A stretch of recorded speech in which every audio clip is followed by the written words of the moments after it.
আজকে আমার দুপুর বেলায় প্রায় 40,000 টাকার মতো হারিয়ে গিয়েছিল। সুবহানাল্লাহ কে বললো রে? কত হাজার?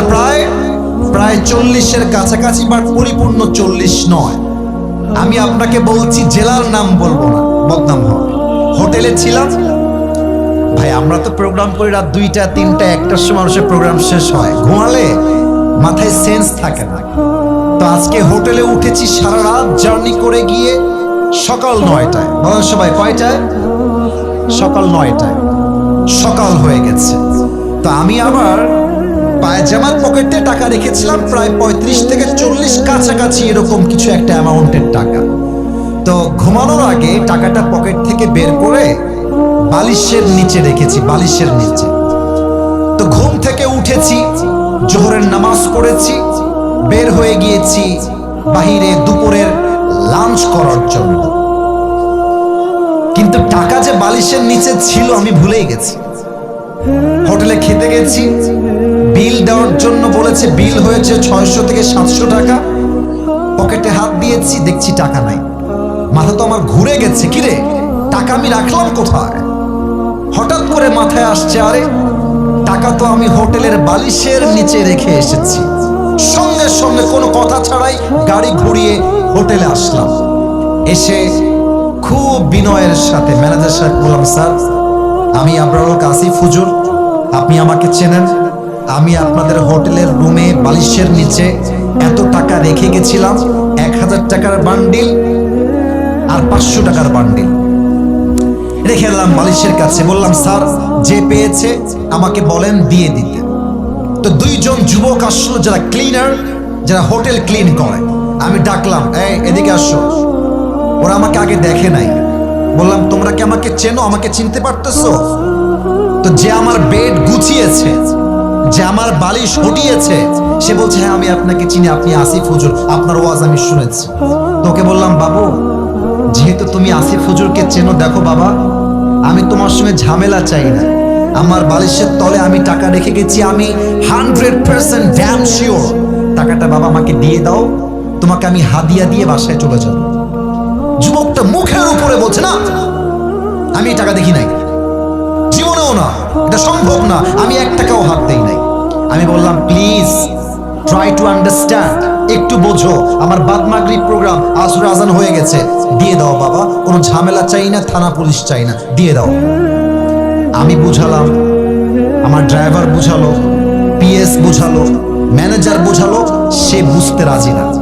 এবার হোটেলে মালিক চলে আসছে, বড়লোক, শিক্ষিত, অনেক বড় ঘরের মানুষ তিনি, এবং তিনি একজন অ্যাডভোকেটকেও নিয়ে আসছে। সিসিটিভি ক্যামেরা ওপেন করা হলো, কে গেছে হুজুরের রুমে আর কে বের হয়েছে। তা আমি চোর ধরতে গিয়ে নিজেই চোর হয়ে গেছি। তারা আমাকে বলতেছে, আপনি যে টাকা রাখছেন তার প্রমাণ কোথায়? আমাকে বলতেছে, বিনয়ের সাথেই বলছে যে, স্যার আপনি যে টাকা রেখেছেন এখানে 40,000 টাকা, তার প্রমাণ কি আপনি আমাকে বলেন। আমি তো ঝগড়া চাই না, আমি সবসময় সমাধান চাই। তো আমি বললাম, একটু ক্যামেরাটা আগা পিছা করে, সিসিটিভি ফুটেজটা সব চেক করা হলো।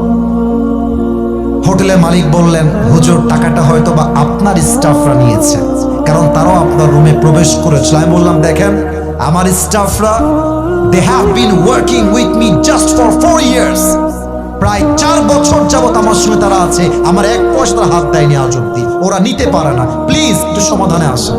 না, উনি মানতে রাজি না, উনি বললেন এটা হতে পারে না, আমরা সরি। লাস্টে যখন ফিরে আসবো, টাকার আশাই বাদ দিয়ে দিয়েছি।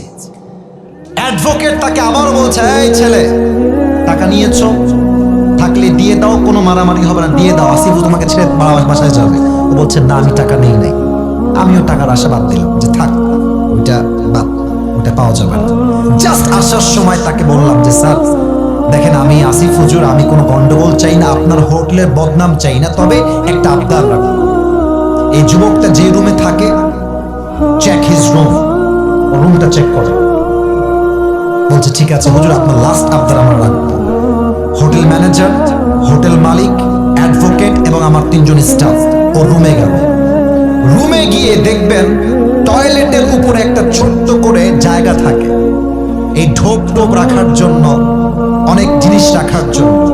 একজন গিয়ে সোজা ওখানে আঘাত করছে। যখনই খুলেছে দেখছে আমার সব টাকা ওখানে রাখা আছে। আর যখনই টাকা দেখতে পাইছে মালিক হোটেলের, ওরে ইচ্ছা মতো মারা শুরু করছে। সেই মায়ের আমি গিয়ে পরে ঠেকায় ঠুকাই নিয়ে আসলাম। আর ওই যুবকটা পা ধরে এত কান্নাকাটি, আমি বললাম, যুবক তুমি কি করলা এটা? তুমি আমাকে বলতা যে হুজুর আমি টাকাটা পেয়েছি, নেন আপনি, আপনার যা মন চায় আমাকে খুশি হয়ে দিবেন, তাতেই আমি খুশি, আমি তোমাকে দিতাম অনেক টাকা খুশি হয়ে। তুমি কি করলা? এখন তুমি টাকাটাও পাইলে না, তোমার চাকরিও হারায় গেল। শিক্ষা কি পেলেন? শিক্ষা একটা, যদি আপনি জ্ঞানী মানুষ হয়ে থাকেন, আপনি মাথায় রাখবেন যে আমার এই টাকাটা দামি নয়, আমার বিশ্বাসটা দামি। যদি আমি বিশ্বাস রাখতে পারি, পুরস্কারও থাকবে, চাকরিও থাকবে, জীবনটাও সুন্দর হবে। মূর্খতা করবেন, চাকরিও থাকবে না, জীবনটাও অসুন্দর হয়ে যাবে। ঠিক কিনা বলেন?